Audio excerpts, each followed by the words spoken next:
You know what? Holi, Diwali, Eid, Bakrid, Christmas, new year, इन सभी festivals में एक कॉमन बात है। बता सकते हो क्या?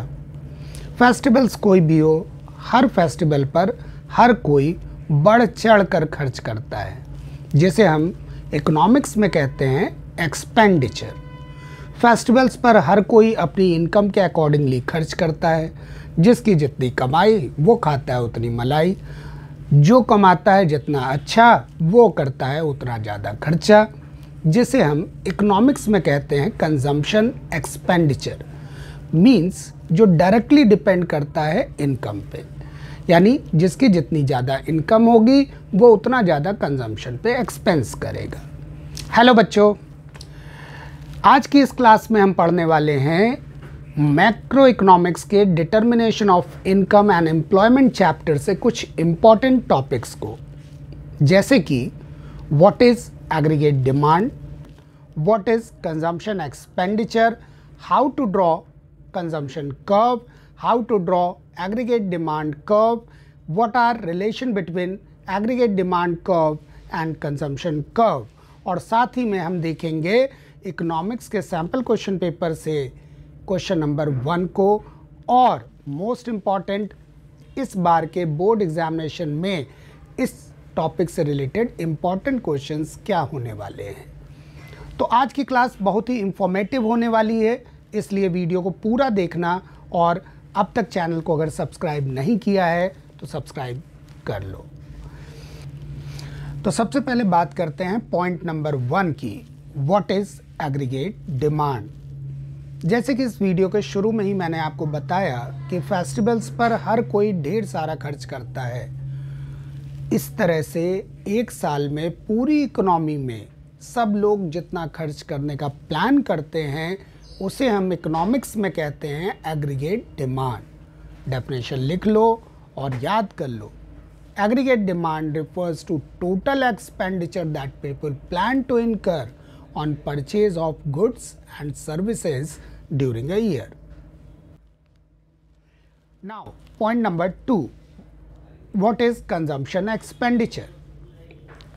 अब ये जो एग्रीगेट डिमांड है इसके दो कंपोनेंट्स होते हैं, एक consumption expenditure and second investment expenditure. मतलब इकोनॉमी में लोग दो तरह से खर्च करते हैं, खाने पीने में या घूमने फिरने में। जो भी खर्च करते हैं वो होता है कंजम्पशन एक्सपेंडिचर। वहीं लोग अपने रहने के लिए फ्लैट खरीदें और रुपए कमाने के लिए किसी कंपनी के शेयर्स खरीदें, ये सब है इन्वेस्टमेंट एक्सपेंडिचर। अब बात करते हैं पॉइंट नंबर 3 की, how to draw consumption curve and how to draw aggregate demand curve. Consumption curve एक अपवर्ड स्लोपिंग लाइन होती है, क्योंकि जैसे जैसे इनकम इंक्रीज होगी वैसे वैसे कंजम्पशन इंक्रीज होगा। इनकम और कंजम्पशन में डायरेक्ट रिलेशन होता है, that's why consumption curve is a upward sloping line.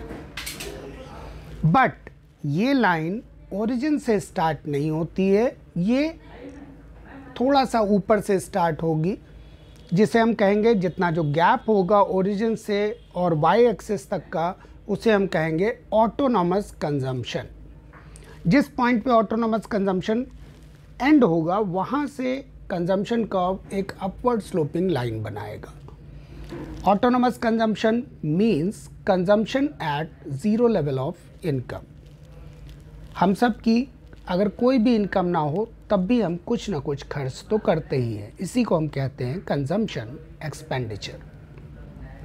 Consumption expenditure के साथ ही साथ इन्वेस्टमेंट एक्सपेंडिचर कर्व को अगर हम देखें तो वो होती है एक horizontal line parallel to expenditure axis. Means income हमारी कितनी भी इंक्रीज हो डिक्रीज हो, इन्वेस्टमेंट एक कांस्टेंट रेट से हमारा चलता रहता है इकोनॉमी में। Aggregate demand curve, aggregate demand जो होता है वो कंजम्पशन एक्सपेंडिचर और इन्वेस्टमेंट एक्सपेंडिचर इन दोनों का टोटल होता है। इसीलिए एग्रीगेट डिमांड कर्व भी एक अपवर्ड स्लोपिंग लाइन होती है, जो कि कंजम्पशन कर्व के ही पैरेलल ड्रॉ की जाती है with the gap of investment expenditure, जैसा कि आप डायग्राम में देख सकते होंगे। अब बात करते हैं नेक्स्ट पॉइंट की, और इस बार के सैम्पल क्वेश्चन पेपर में किस तरह से क्वेश्चन को पुटअप किया गया है। तो first question sample question paper का आपकी स्क्रीन पे आ रहा होगा, जिसमें 2 स्टेटमेंट्स हमें दिए गए हैं और हमसे पूछा गया है कि बताओ दोनों सही है या दोनों गलत है या इनमें से एक सही है और एक गलत है। स्टेटमेंट्स को एक बार देखते हैं। स्टेटमेंट नंबर 1 कहता है कि consumption curve is an upward sloping straight line due to direct relation between income and consumption and the assumption of constant marginal propensity to consume. बात सही है कि गलत है? कमेंट करके बताइएगा। वहीं पे स्टेटमेंट नंबर 2 कह रहा है कि aggregate demand curve and consumption curve are parallel to each other. ये भी सही है, अभी एक्सप्लेन किया आपको। अब आप इसके बेसिस पे कमेंट करके बताइए कि option number A, B, C, D में से कौन सा ऑप्शन आप ऑप्ट करेंगे। नाउ द लास्ट, जो स्टार्ट में हमने आपसे कहा था कि इसके साथ ही हम लोग ये देखेंगे कि इस बार के बोर्ड एग्जाम्स में इससे रिलेटेड इम्पॉर्टेंट क्वेश्चंस क्या आने वाले हैं। ये बहुत इंपॉर्टेंट टॉपिक है, जिसमें कि एग्रीगेट डिमांड, उसमें भी कंजम्पशन कर्व को आप अच्छे से प्रैक्टिस कर लीजिएगा।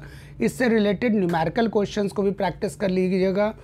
कोशिश करेंगे कि इससे रिलेटेड न्यूमेरिकल क्वेश्चंस का एक अलग से वीडियो क्लास आप तक प्रोवाइड करें। तब तक के लिए thank you very much. Channel को सब्सक्राइब करके रखिए, वीडियो को लाइक करिए, कमेंट करना मत भूलिए। All the best.